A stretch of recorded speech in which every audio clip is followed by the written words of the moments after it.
ちょっと週末にかけてお花の見頃になっておりまして、その時にちょっとお客様がたくさん来てしまったということで、密集につながりかねないということで、ちょっと今回は刈り取りという判断をすることになりました。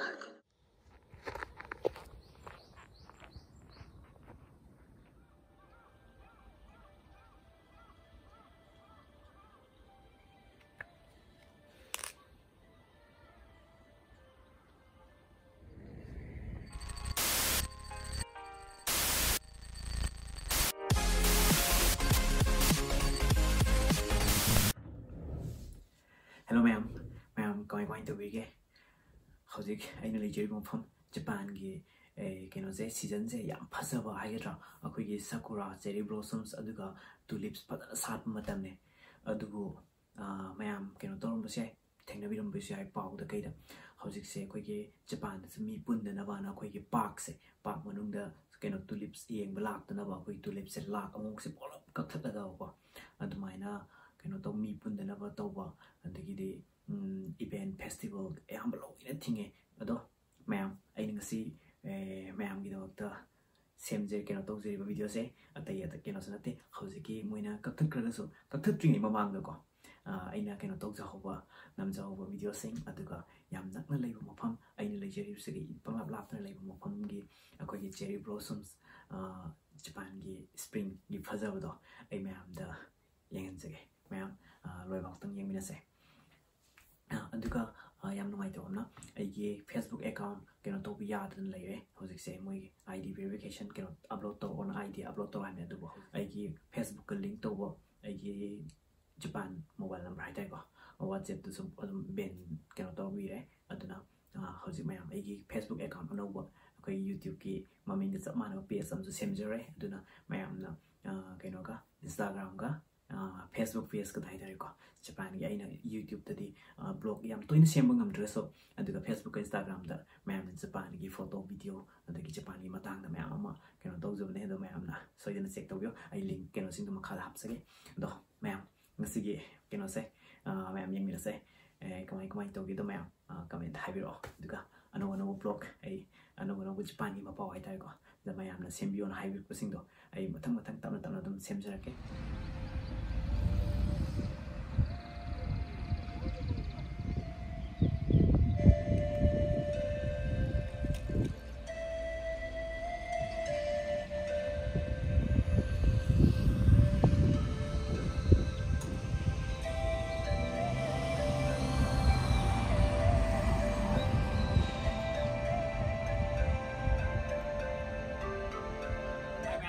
I know the later from there, Japan park on the Nado spring dinner, who say Sakura, Sale, the Sakura, Matu, I dish the now,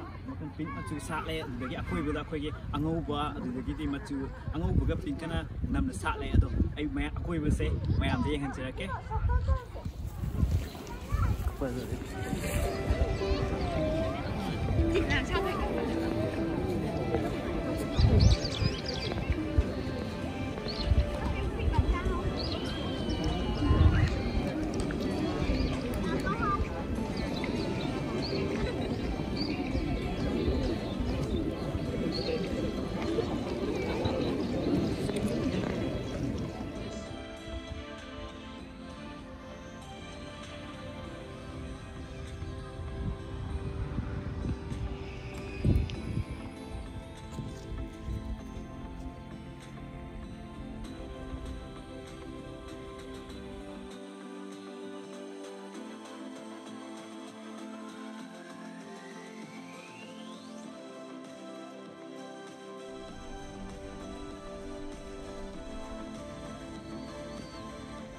Ada phong yêu Vietnamese ma'am intro mà sao từ tông gì đó.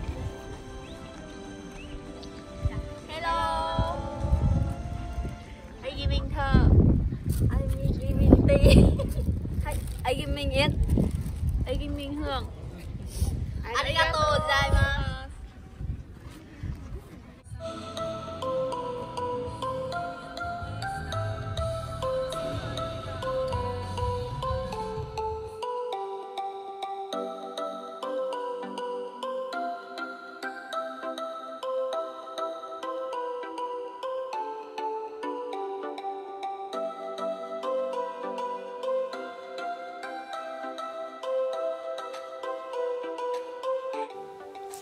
sida horiba sida thariba tulip singse akhoi ningtham tha hodringe gi mamang sida akhoi gi un ta dringe hai tare ko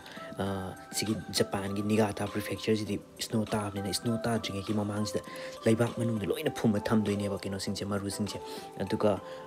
January February spring horok timing swai da gi kino to horok doine adu Sakura ek sat palo re timing ha gedra aduga Sakura ga manana kino to busi yawe akhoi gi tulip singse phadana satle aduga tulip singse sidana akhoi gi mafam amata da mayam thabne do akhoi gi Japan gi mafam country side ha gedra kitang lambi matai singse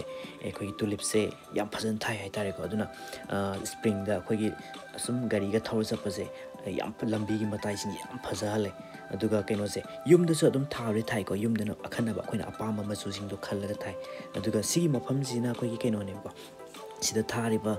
mayam makhan kitang thare aduga nakan dai tare ga sigi thariba mayam sigi hek thangna ba mayam thariba ko sapmana variety da adu singduna ai sigi singse mathang utpa loiraga mayam ai utjarake wa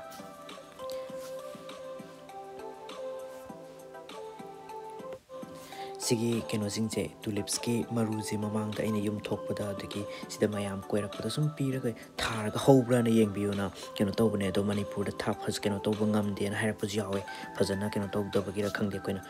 thawa deki section na keno to hok da bagi ado aduga Sakura je akhoi gi keno se tulips ki de maru yole aduga Sakura gi di pambi macha di yole ko aduga maru keno oina di yon de ba ko ayamana mayamna keno tobiro engon da hangi kai gumba keno toroga di maru por pa yagadran ado hojiki aino uchari ba keno tori bising do adugi moi gi keno sing du di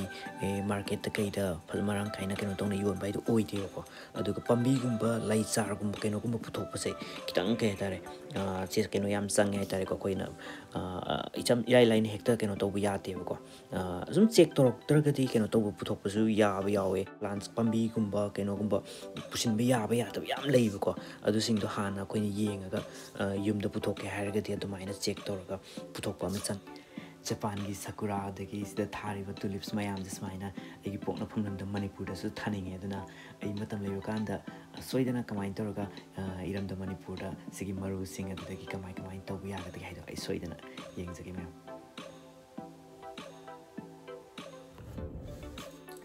mayam going toge ngasigi blog se ado mayam mathani blog tong thinase ngasigi de matang soida question jarage arigatou gozaimasu yai furai